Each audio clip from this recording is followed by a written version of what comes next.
श्री स्वामी समर्थ. जय जय स्वामी समर्थ. यंदाच्या नवरात्रीमध्ये अष्टमी आणि नवमी एकत्र आले आहेत. कन्यापूजन कधी करायचं, तिथी शुभ मुहूर्त कधी करायचं, हे सर्वांना पडलेला प्रश्न आहे. म्हणजे आपण महानवमी कधी करायची आणि अष्टमी कधी करायची, हे सर्वांना प्रश्न पडला आहे. 10 तारखेला अष्टमी करायची का 11 तारखेला अष्टमी करायची, महानवमीचा उपवास कधी करायचा, हे सर्वांना पडलेला प्रश्न आहे. ते मी तुम्हाला आजच्या व्हिडिओमध्ये सांगणार आहे.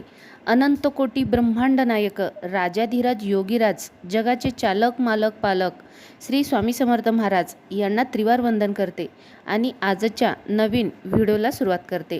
नवरात्रीत अष्टमी आणि नवमीला खूप विशेष महत्त्व असतं. या दिवशी कन्यापूजन केलं जातं, सुवासिनींचं पूजन केलं जातं. घरी आपल्या बसलेली देवी असते, त्या देवीजवळ ओटी भरली जाते. देवीला कुंकुमार्चनसुद्धा करण्यात येतं. यंदा अष्टमी आणि नवमी तिथीबद्दल सर्व भक्तांमध्ये संभ्रम निर्माण झाला आहे. तो दूर करायचा आहे. तो कशा पद्धतीने आपण दूर करणार आहोत ते बघा. शारदीय नवरात्र सुरू असून यातील अष्टमी आणि नवमी तिथीला अतिशय महत्त्व असतं. या दिवशी आपण कन्यापूजन करतो, सुवासिनी पूजन करतो. त्यानंतर आपल्या घरातल्या देवीची आपण ओटीसुद्धा भरत असतो. जर कोणी घरातल्या देवीची ओटी भरत नसाल तर तुम्ही तुमच्या घरामध्ये घट बसवलेल्या देवीची सुद्धा ओटी भरायची आहे. त्यामध्ये तुम्ही देवीला काय काय साहित्याने ओटी भरायची आहे, ओटी भरत असताना कुठला मंत्र म्हणायचा आहे, ते सर्व मी तुम्हाला अगोदरच्या व्हिडिओमध्ये पण सांगितलं आहे. कन्यापूजन करत असताना कोणतं आपण साहित्य घेतलं पाहिजे, कन्येला आपण काय भेटवस्तू दिलं पाहिजे, तेही मी तुम्हाला सांगितलं आहे. आणि महाअष्टमीच्या दिवशी आपण देवीला कोणता नैवेद्य दाखवायचा आहे, ते पण मी तुम्हाला अगोदरच्या व्हिडिओमध्ये सांगितलं आहे. आजच्या व्हिडिओमध्ये आपण 10 तारखेला महाअष्टमीचा उपवास करायचा का 11 तारखेला महाअष्टमीचा उपवास करायचा, पारणे कोणत्या दिवशी धरायचे आणि ते कोणत्या दिवशी सोडायचे, घट कोणत्या दिवशी हलवायचे आणि त्या घटावर आपण चढवलेल्या नारळाचं काय करायचं, ही संपूर्ण माहिती मी तुम्हाला आजच्या व्हिडिओमध्ये सांगणार आहे. म्हणून तुम्ही बिलकुलही स्किप करू नका. कन्यापूजन, होम हवन, कुंकुमार्चन इत्यादी विधी सर्व ठिकाणी खूप चांगल्या पद्धतीने साजरे केले जातात. अनेक जण नवरात्रीतील अष्टमी आणि नवमी तिथीला व्रत करत असतात, पारणे धरत असतात, म्हणजेच उपवास केला जातो. अशात यंदा अष्टमी आणि नवमी तिथी एकाच दिवशी आली आहे का? कन्यापूजन कधी करायची याबद्दल संपूर्ण माहिती मी तुम्हाला सांगणार आहे. अष्टमी आणि नवमी कधी, पंचांगानुसार आणि श्री स्वामी समर्थ दिंडोरी प्रणित केंद्रानुसार जर सांगितलं गेलं तर यावेळी शारदीय नवरात्रीमध्ये चतुर्थी तिथीमध्ये वाढ झाल्यामुळे नवमी तिथी कमी वेळ असणार आहे. पंचांगानुसार यावेळी सप्तमी आणि अष्टमी तिथी दोन्हीही तिथी एकाच दिवशी म्हणजेच 10 ऑक्टोबरला आल्या आहेत. म्हणजेच शास्त्रानुसार सप्तमी आणि अष्टमी ही एकाच दिवशी व्रत करणे शुभ मानले जात नाही. म्हणून अशा परिस्थितीत महाअष्टमी आणि महानवमी एकाच दिवशी म्हणजेच 11 ऑक्टोबरला आपल्याला साजरी करायची आहे. म्हणजेच आपल्याला महाअष्टमीचा उपवास शुक्रवारी करायचा आहे. म्हणजे शुक्रवारी तारीख आहे 11 तारीख आहे, त्या दिवशी आपल्याला महाअष्टमीचा उपवास करायचा आहे. त्या दिवशी आपण पारणं हा उपवास करायचा आहे. अष्टमीच्या दिवशी करा आपण आपल्या माता गौरीच्या मंत्राचा जप करायचा आहे. दिवसभर जरी तुम्ही जप हा केलात तरीसुद्धा चालू शकतो. काहीही जरी शक्य नसेल तर फक्त 1 माळ तरी तुम्ही हा मंत्र जप करू शकता. जर तुम्हाला शक्य होत असेल तर तुम्ही 11 माळी जप केलात तरीसुद्धा चालू शकतं.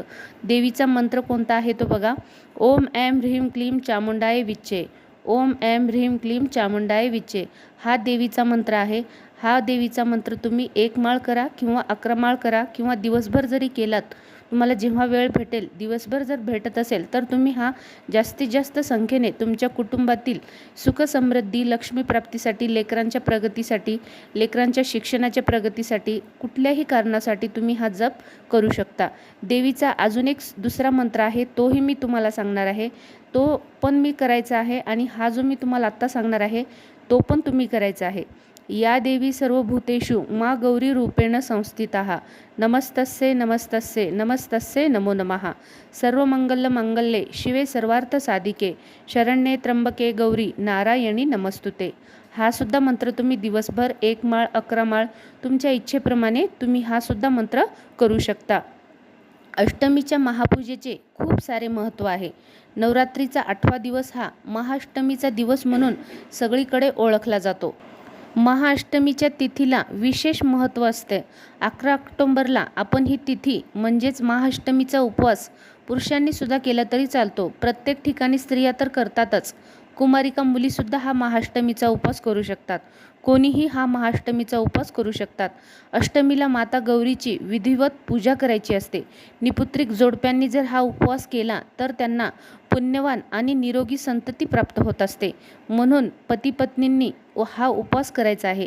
ज्या कोण्या पतिपत्नींना पुत्र संतान किंवा पुत्री संतान होत नाही त्यांनी हा उपवास करून देवीला प्रार्थना करून जर तुम्ही हा उपवास जर केलात तर तुम्हाला खूप चांगला मुलगा मुलगी होऊ शकतो आणि तुमच्या घरामध्ये सुख शांती समृद्धी टिकून राहते. नवरात्रीच्या 8व्या दिवशी कन्यापूजन केल्याने देवी मातेची विशेष कृपा आपल्याला लाभत असते.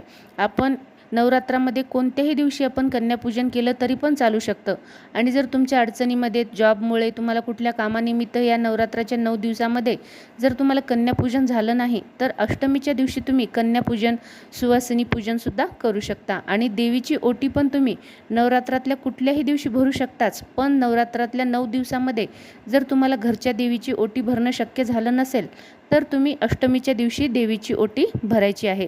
तुमच्या मनामध्ये असणाऱ्या सर्व इच्छा पूर्ण होण्यास देवी तुम्हाला आशीर्वाद देत असते असा सर्व भक्तांचा विश्वास आहे. यंदा महाअष्टमी आणि महानवमी एकाच दिवशी म्हणजेच 11 ऑक्टोबरला साजरी करण्यात येणार आहे.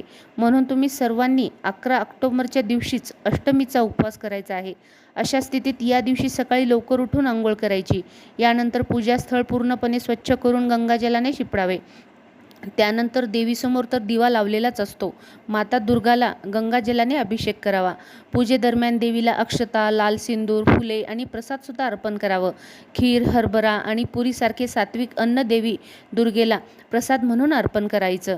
धूप दीप करून प्रज्वलित करायचं. त्यानंतर दुर्गा चालिसा जर असेल म्हणजे दुर्गा सप्तशती पाठ जर तुम्ही वाचन केला असेल तर तुम्ही दुर्गा देवीची आरती 21 पुरणाच्या एका प्लेटामध्ये पुरण थापून त्यामध्ये 21 फुलवाती लावून तुम्ही दुर्गा देवीची आरती म्हणायची आहे. दुर्गे दुर्गट भारी ही आरती तुम्ही देवीची म्हणायची आहे. सर्व कुटुंब मिळून एकत्र जर तुम्ही आरती केलात तर तुमच्या सर्व कुटुंबातील सर्व सदस्यांना देवीचा कृपा आशीर्वाद लाभण्यासाठी मदत होणार आहे. म्हणून तुम्ही सर्वांनी ही पूजा अष्टमीची पूजा सर्वांनी मिळून करायचं आहे. आणि दुसऱ्या दिवशी तुम्ही घट हलवायचे आहेत. घटाला हलवून ते जे वर नारळ ठेवलेलं असतं ते नारळ सोडून तुम्ही संध्याकाळी देवीची आरती केल्यानंतर देवीला कडकण्या वगैरे बांधल्यानंतर तुम्ही ते नारळ काढून नारळ सोलून तुम्ही फोडून घरातील सर्व कुटुंबियांनी ते नारळाचा प्रसाद खायचा आहे. याच दिवशी तुम्ही कन्यापूजनला सुद्धा विशेष महत्त्व मानलं जातं. तुमच्या स्वइच्छेप्रमाणे तुम्ही 1, 2, 5, 7, 9, 11 अशा कितीही कन्याचं पूजन देखील करायचं आहे. आपल्या घरी त्या कन्यांना जेवायला बोलवायचं आहे. त्यांना यथाशक्ती पंचपक्वान्न द्यायचं आहे, जेवायला द्यायचं आहे. मुलींना हळदी कुंकू लावायचं आहे. त्यांचे पाय धुवून कपड्याने पुसायचे आहेत. निरोप घेण्यापूर्वी त्यांना काहीतरी भेटवस्तू द्यायचा आहे. यामुळे सुद्धा तुम्हाला माताचा देवीचा आशीर्वाद प्राप्त होण्यासाठी मदत होते. असे केल्याने देवी तुमच्यावर प्रसन्न होते आणि तुम्हाला सुख समृद्धीचे आशीर्वाद पण देते असं धर्मशास्त्रामध्ये सुद्धा सांगण्यात आलं आहे. म्हणून तुम्ही सर्वांनी हे आवर्जून करायचं आहे. शेवटी काय असतं बघा, प्रारब्ध म्हणजे नशीब किंवा भाग्य असा अर्थ होत नाही. आपल्या वागण्या बोलण्यातून आणि कृतीतूनच आपण आपले प्रारब्ध घडवत असतो. कर्म हे सर्वश्रेष्ठ असते. आपले कर्म चांगले असतील तर प्रारब्ध निश्चितपणे चांगलेच घडते. म्हणून आपण सतत या ज्या चालीरीती रूढी परंपरा संस्कृती ज्या पूर्वापारपासून चालत आलेल्या आहेत त्या आपण सर्वांनी अशाच पुढे चालत ठेवायच्या आहेत. आणि आपण देवींचा, साधू संतांचा, ब्राह्मणांचा आशीर्वाद घेऊन आपल्या कुटुंबातील समस्या सोडवण्यासाठी सर्व पूजा अर्चा करायच्या आहेत. आजचा जर व्हिडिओ तुम्हाला वाटला की खरंच आजचा व्हिडिओ महत्त्वाचा आहे म्हणून तुम्ही प्लीज शेअर करा आणि जर आवडत असेल तर सबस्क्राईब करायला विसरू नका. श्री स्वामी समर्थ. जय जय स्वामी समर्थ.